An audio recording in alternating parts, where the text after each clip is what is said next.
اور ہم نے انسان کو حکم کیا اپنے والدین سے نیک سلوک کرنے کا، اور اگر وہ تم پر زور دیں کہ تم میرے ساتھ شریک کرو جس کا تمہیں علم نہ ہو، تو ان دونوں کا کہا نہ ماننا، میری ہی طرف تمہیں واپس آنا ہے، تو میں تمہیں بتا دوں گا جو کچھ تم کرتے تھے۔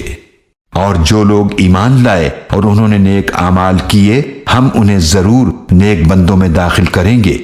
اور بعض لوگ ایسے ہیں جو کہتے ہیں کہ ہم اللہ پر ایمان لے آئے، پھر جب انہیں اللہ کی راہ میں کوئی تکلیف پہنچتی ہے تو وہ لوگوں کی تکلیف کو اللہ کے عذاب کے برابر سمجھتے ہیں،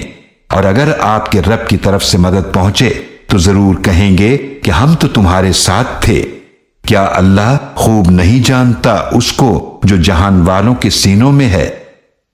اور اللہ ضرور ظاہر فرمائے گا انہیں جو ایمان والے ہیں، اور ضرور ظاہر کرے گا منافقوں کو۔